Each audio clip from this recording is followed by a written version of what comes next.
everyone. We're getting ready to have our semester summit, which happens at the end of the semester, where every student gets a chance to be a professor and teach about a certain topic from the semester.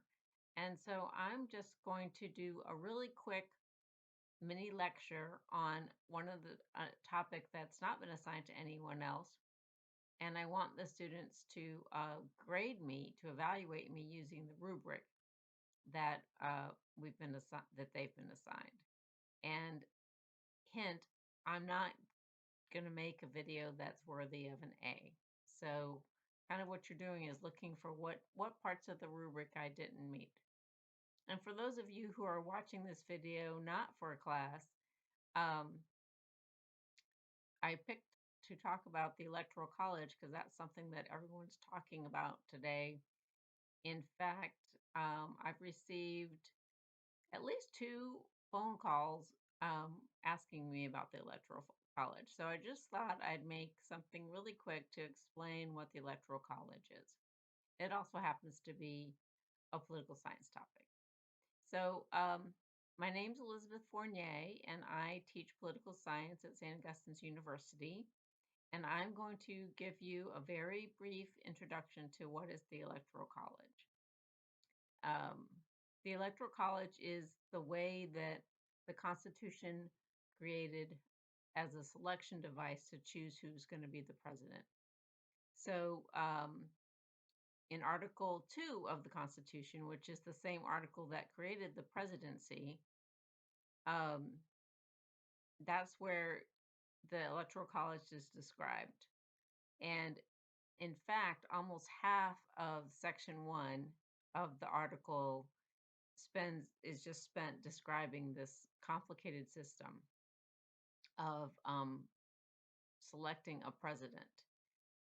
So it was a product of a compromise.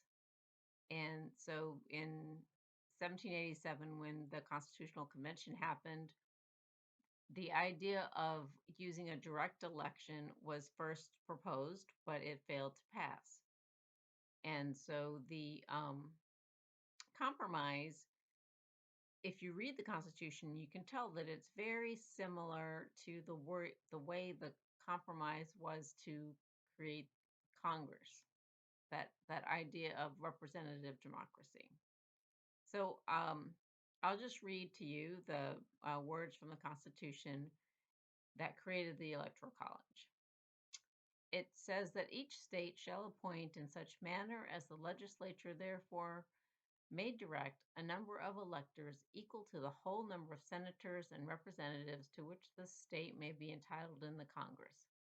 But no senator, representative, or person holding an office of trust or profit under the United States shall be appointed an elector.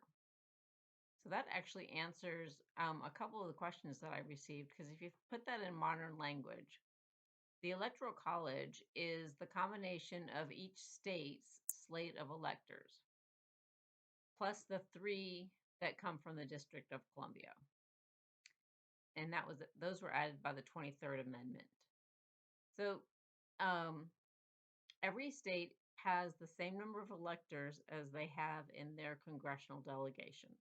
And remember, the congressional delegation is 2 senators from every state and then a number of representatives that is based on the population as determined by the U.S. Census. So however many people are in a state's congressional delegation, those are the same number of electors that they go to the Electoral College. But now remember, the second part said that no senator, representative, or person holding any office of trust or profit under the United States shall be appointed an elector. So even though the numbers are the same as the senators and the representatives, none of those people are actually the electors. Electors are decided by the states. And that's something that we sometimes forget about how the delegation of the authority to the state governments is that model of federalism that structures our national government, right? That dual federalism where there's shared power between the national government and all the different state governments. right now we have 50 state governments, right? So our government system is 51 different governments, plus all the local governments, which aren't really relevant to this conversation, but they are a little bit when you think about your local voting precincts.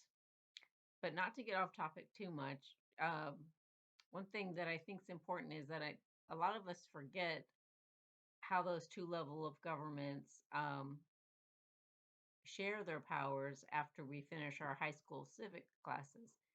And every once in a while, though, like a day like today, when we're waiting for several states to finish counting their ballots, we get kind of reminded about how different things go from one state to another.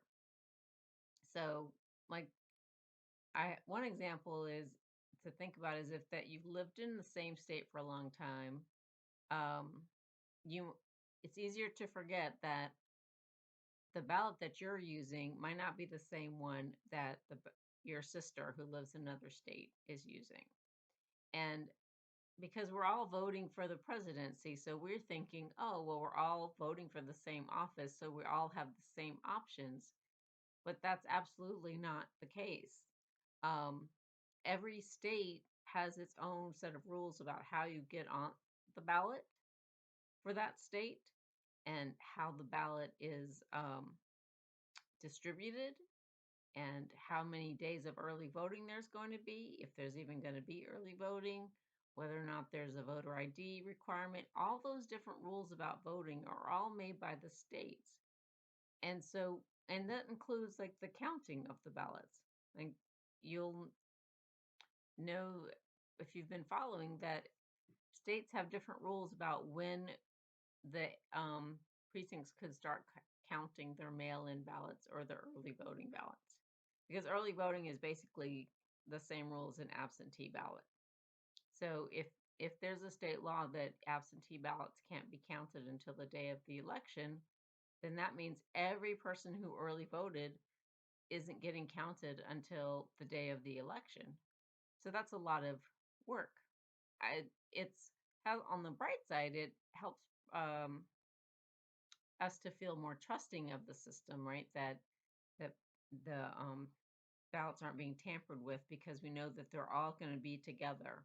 It doesn't matter when you vote, your ballot's going to be counted with the same system as everybody else's ballot. Um, and that's reassuring, but it also means, of course, that if there's a lot of ballots, it takes longer um, to count them. So that's kind of the situation that we're in right now.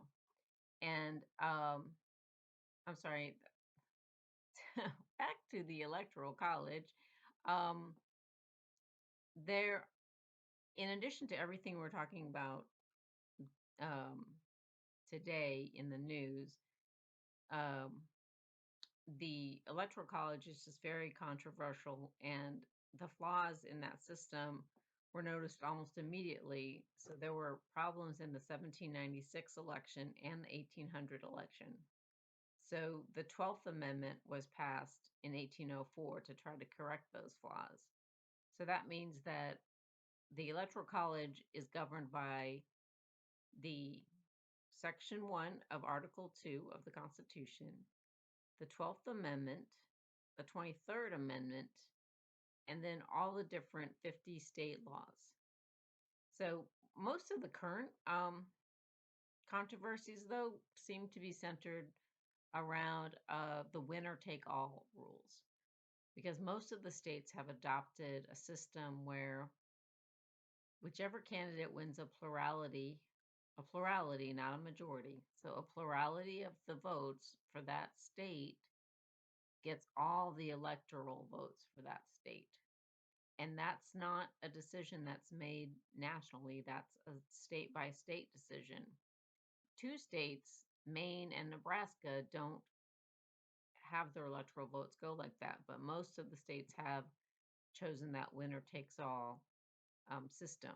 And that, of course, has led to discrepancies between the popular vote and the electoral vote, which is the main thing that is problematic. All right, well, that concludes my sample video reviewing the Electoral College. Uh, I think that the kinds of questions that you want to be able to answer go beyond just these facts that I've presented. So I've presented facts, but remember that the most important thing is to be able to analyze facts and to draw conclusions. So for all of you watching this video who are not students, um, keep talking about these issues and debating with each other because an active and engaged electorate is the key to a functioning democracy. So don't let anyone stop you from voicing your opinion. Keep doing it.